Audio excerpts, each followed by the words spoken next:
Okay, hey guys. Sorry we didn't get in on the live stream yesterday. Just trying to get back on the horse on this one and get rolling on this thing again. Got too busy yesterday trying to get the video out. I didn't get my video out last week, and so I've been doing a ton of editing on that. It's looking awesome. It's going to be a great video. So check out the video on Monday. That's going to be really cool. But we're here for the live stream, and the live stream we are doing a design and build and giveaway. So this is going to be an awesome project, and it appears to me, I mean, maybe some of you guys disagree, but it looks like we're going to do the ES335 on this. So that's what I have prepped today, is how to start doing some stuff and on designing this 335 body. We already did the neck, so that's already there. If you want the ES335 neck Fusion 360 files, those are up on the Patreon page, so $1 a month gets you those files. So that's kind of a cool thing to follow along with. If you guys have any questions, I'd love to see them here up in the comments. So that's awesome. Oh, Kevin's here. Hey, how's it going, man? How you doing? When I'm looking up here, that's what I'm doing. I'm not just staring at the ceiling. Anyways, so we're going on this ES335. And what I've done in Fusion is I have imported an image of so what happened is I had a client that wanted this ES335 neck made to the 1958 dimensions. So they bought one of those ES335 kits, right? And they sent that to me, and I took the dimensions from it. I adapted them to the 1958 dimensions that I found online. And then while that was here, I took some pictures of this body so that we can remake this body. And oh, come and say hi. Hi. This is one of my smaller children. He's not as small as he used to be. Anyways. Okay. Door. Anyways, hey, sorry. Yeah, so we're working on that ES335 neck, and we built the neck already. Sorry. Little distracted.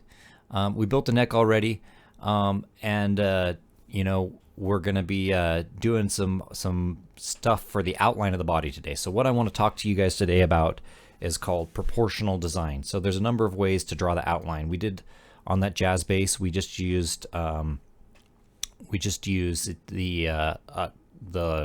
what is that called? Jeez, I'm so scatterbrained right now. We just used the fit point spline. Yeah, we used the fit point spline tool to draw that outline. So I'm going to show you guys a second technique for doing an outline of guitar. It's kind of interesting. Some people don't like this way because it doesn't really fit with the modern way, but this is the way that a lot of violin builders draw their models, and it's a drawing technique that kind of gives a result that ends up being very classic, right? So everything ends up being in proportion. So let's hop over into the Fusion screen and take a look at it. So this is what I've drawn so far on it, and everything's not quite right there, but what we're doing basically is we're using circles to create the arcs of the outline of this instrument. And each one of these circles is in proportion to essentially this circle right here, which is defined by the lower bow. So the first thing you do is you draw this circle. So I drew this circle. Let's edit the sketch so we can look at it. Where it is, right here. So I drew the circle. From what I could tell, the best dimensions for the ES335 was the lower bout was 16¼ inches. So we've got a circle there that's 16¼ inches. Inside that, you draw two more circles, and that's these intersecting circles create something that's known as the vesica Pisces. That's this, fish bladder shape here in the middle. And and then you just kind of work away. So I've drawn those. These circles are proportional to that outer circle by multiplied by 0.6. So that's 5/8, I believe. I can't remember exact proportions, but generally you're using 3/4, which is 0.75, 0.6, 0.8, 0.83. These are kind of classical proportions. I do have a instructable on doing this for a violin if you guys want more information on that. But anyways, so this is the technique. You just basically draw these circles all proportional. So then I've drawn the C-bout in here. From time to time you get an arc that you can't really find a circle for that's proportionally easy to find. I'm putting a lot of time in on this, but I could put far more time in on it. You can see this right here. That's just a spline that I've drawn in there and got to fit to the shape. You can see my C-bout's not quite right yet. I need to do a little bit more work to get that C-bout in, and I need a little bit more work here on the point. But this is the basic layout, the basic technique. So Jim says he's already lost. Yeah, it's a very tricky technique to use. If you look in my playlists, I have a playlist of Kevin Kelly's called the 4-circle technique. And that's going to show you the basic starting point for how to do this.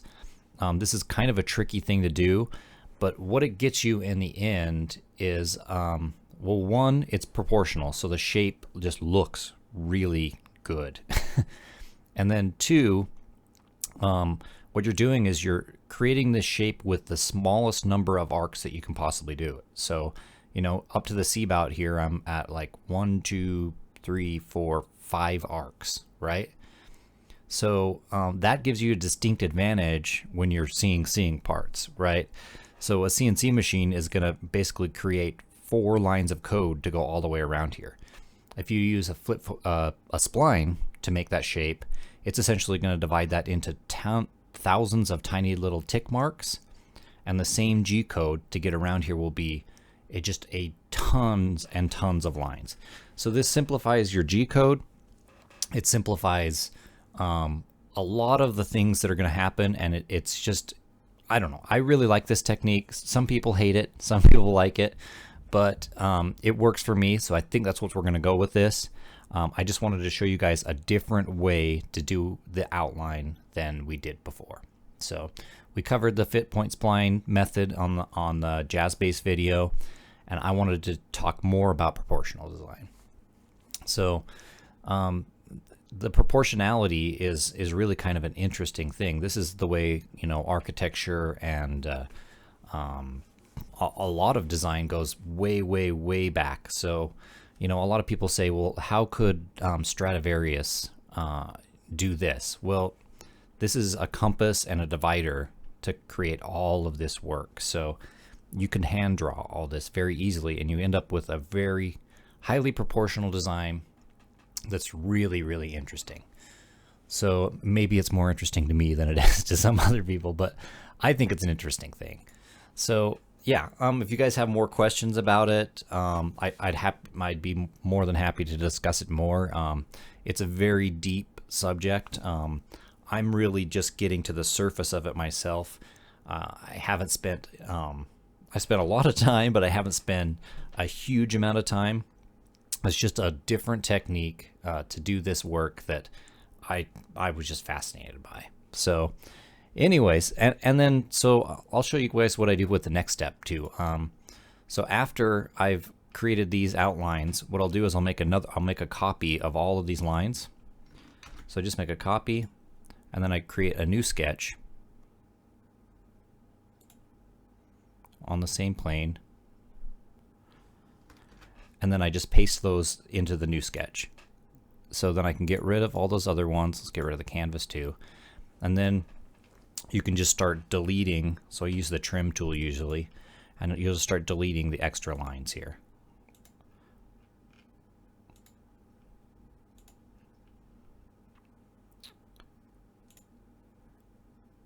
Oops, looks like I went too far. I deleted a line that I needed. Okay, there. So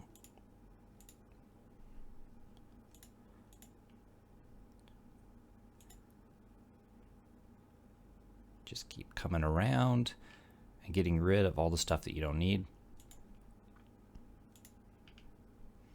I didn't put that line in right there, so let's just do it really quick.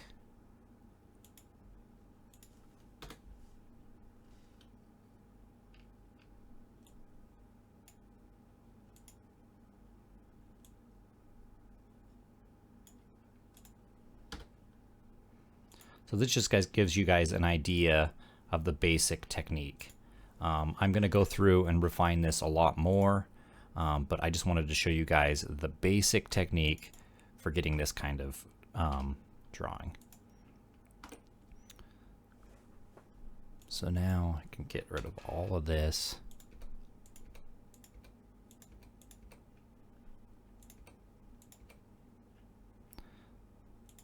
So you can see the form starting to come out.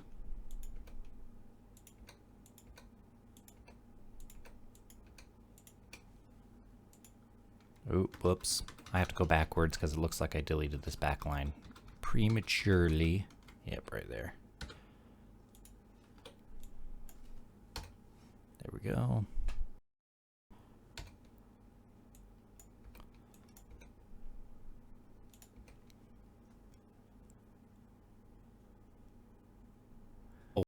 Someone says they would like to see a video on applying proportional design to different shapes.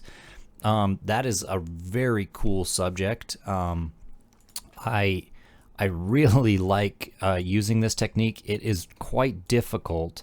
You know, it's very time consuming. That's one of the things about it that's dissuading, I think, to some people, is it's really time consuming.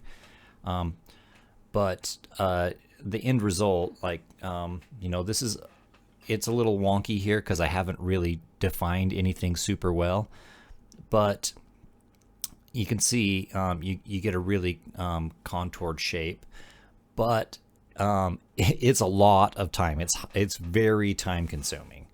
I would love to do some more proportional design, and as I get better at it, I'm definitely going to be doing some more videos about using it. I think it's a way to go for this kind of design work. It is harder. It's not easier. So you're going to have to put in more work, but the result, I think, in the end is much better, especially for symmetric designs. When, like this ES335, it's symmetric from one side to the other side of the instrument. So that makes it really easy. You just have to do half the instrument and then you mirror it over to the other side. So anyways, this is what you end up with. If I put up my canvas here a little bit, you can see I'm off a little bit. I still need to tweak this thing a little bit more, especially here in the C-bout. But once you get it in, you've got something that's really nice and solid to work with. So that is the plan. I'm going to continue working on this. Once I get an outline up that I think is really good, I'm going to put that up on the Patreon page for you guys to download and check out. You can see more about you can see exactly which circles I use the proportions from. Oh, and one of the other things that's really cool about this is that if you decide that you want the entire instrument to be shrunk just a tiny bit, if you modify that first circle that we designed from, since everything comes from that dimension and it's parametric here in Fusion 360, you can shrink or grow that first circle and change the dimensions of the entire thing. So let me bring that back up again and I'll show you guys how that works. So let me bring you guys over to Fusion again. Okay. So if I find, sorry, the camera's in my way, so it's hard to see here. So if I click on this one that says 16.25, say we just want this to be 16 instead of 16.25, change that to 16 and it shrunk everything. So you can make little small, I mean, if you go too far, you're definitely going to break it. But those small little changes, you know, like you think maybe this might be even better if I just was like 16.33, you know, and then just to give it a little bulkier size. And then you modify the whole thing with just changing one variable. So that's a really cool aspect to it as well. Anyways, that's the general idea. Let me know what you guys think about that. I'm trying to stay on these live streams, and as this project progresses, I'm really looking forward to it. So if anyone has any ideas for things to go with on this, we still have the hashtag on Instagram that's TCIF360. It's not really being used at all. I think I put one thing up there for it, but feel free to head over to Instagram and put up any ideas for this project you might have. Also, players out there, we're going to be giving this thing away. So if you're a player and you want to pick up a custom ES335, I want to give it to you. I just want to give this thing away. So it's going to be a nice guitar in the end. So yeah, we want to see your guys playing. I'd love to see some Instagram videos of you guys playing, and we'll pick somebody here in the community and we'll give this thing to them. So that's the plan. Thanks for watching, guys. If you have any questions, I'd love to hear them. Continue to watch and like and subscribe, and we love everything that's going on, and I'm really excited to keep going with these things. So it's all really cool, and we will catch you guys next time.